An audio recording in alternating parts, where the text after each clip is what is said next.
Well, like I told you, time to talk about women in business. And I'm now joined by Mary Muthoni, who wears several hats as an entrepreneur, as a leader, and a mother as well. Many thanks for joining us this afternoon. Abby, it's always a pleasure to be hosted here. You know, we started far.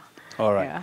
And Yes. Mary, looking at the gains that have been made in terms of trying to push the agenda for gender, it has been a grueling kind of experience. What would you say about the strides that women have made in business and in corporate Kenya? Well, I wouldn't say we are still at the same place that we were many years ago. And I really appreciate those people who have been leading us and spearheading this Yes. In many fronts, both at the corporate level, in business level, and also in social circles. Mm-hmm. So really, we have made possibly even beyond 50%. And all we keep saying is if we can get to 90 or even 100%, we could say there's something at the horizon. Okay. We can see something that is coming up good, and we could be proud of what our daughters would find that we have done. All right. Yes. And of course, this conversation is informed by the upcoming event that is the International Women's Day. Absolutely. And of course, here in Kenya, there'll be a big conference as well that will be trying to take stock of where we are as a country. And talk to us about this upcoming conference and why is it important in the first place? First and foremost, the International Women's Day is a global celebration for the women. And why we celebrate this is to celebrate what has already been done, the strides that have already been done. By the way, I will be celebrating that Kenya today, we have 3 governors, we have 3 senators, we have 23 elected, not nominated, elected MPs. You know, that only gives you the urge to keep moving and to keep praying that things are getting better. After all, when those women are at the helm, that is where the policy decisions are made. And we expect them to really give us what we deserve. So we celebrate what has already happened. And I'm happy with people like Mary Okello, who've really made big in business. You know, Julia Ojambo, who've really made big in the political arena. And many other great women, the likes of Zipporah Kitone, who've really been of great help to other women and since the time of Beijing and up to now. So Yes. we've seen them succeed in their spheres in many fronts, day in, day out.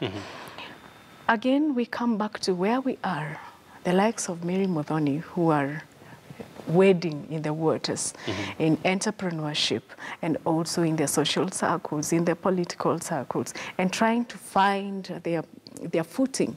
Yes. Where is it that these women are? And that's why we are looking at even the policies that are already existing right now to see whether they are really favorable in our businesses. Is the business environment favorable for the woman in Kenya today? We're going to discuss that on Wednesday. By the way, ours is a curtain raiser because the real date for the International Women's Day is supposed to be on 8th. But ours is a curtain raiser in Kenya for the entrepreneurship woman, which is going to see us unveil the theme for the International Women's Day. Time is now. Again, we want to see what is it that we are going to leave to the woman of tomorrow. What are they going to speak about us? Are they going to say that we were just leaders and we never made an inch, we never made a step forward? Sure. We would want to say this, we want to move from point A to point B. And this is not a conversation, it's not the first time I'm bringing the conversation of the 30% procurement rule, which is enshrined in the Constitution. Enshrined in the Constitution Yes. for women, youth, and persons with disabilities.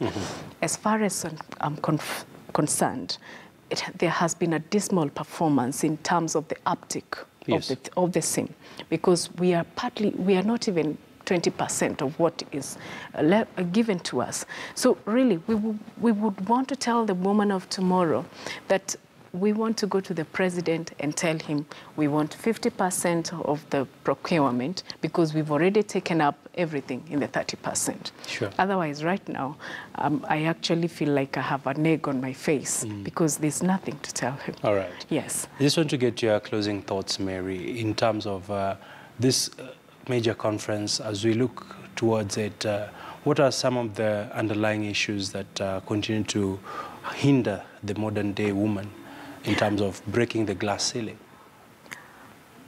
Basic things, financial inclusivity. That has bedeviled the woman from time immemorial, and we still are at that stage.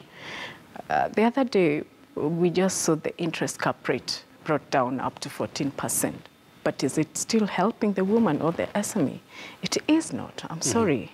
It is not. Where else it's supposed to help the woman, I don't know who it's helping, because the banks now have actually tightened the bolts, and we cannot even go closer to get that money, you see. Again, culture. We still are the culture of, if I run a business with my husband, he is the face of the business, and I am at the shop, you know, at the back door, you know, working from behind the scenes. It's the high time that women became owners of these businesses.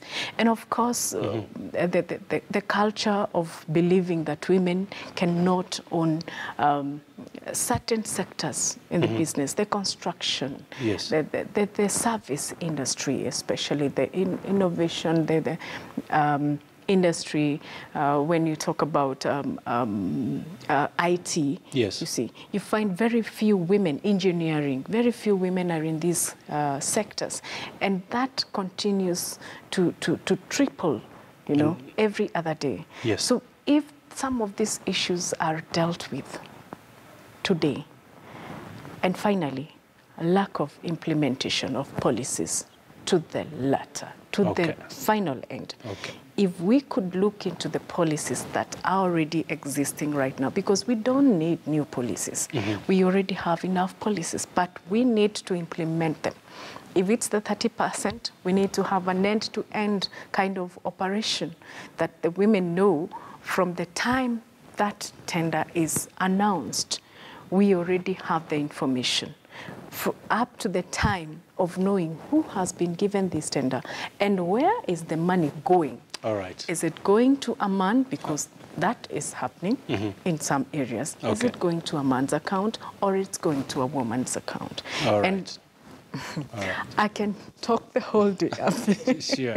There's and too much. Of course, KTN will be covering the conference, so I'm sure more of our viewers will be able to catch it live on the ground. Thanks a lot, Mary. I'm requesting the women kindly come and attend. Don't wait for issues to find you at home. You got to wake up, dress up, and show up where the action is taking place. Because if you don't come to network with other women or to know what information is happening in the market, it becomes very tricky for you to actually even benefit from the global arena. And Kenya in general. Thank you, Mary. Asante. Dress up and show up. Well, we've been speaking there to Mary Muthoni. Interesting insights on women in business. And we now want to wrap up the program and look at our Twitter poll question. Today we're asking you, what initiatives can the government take to boost forest cover in the country?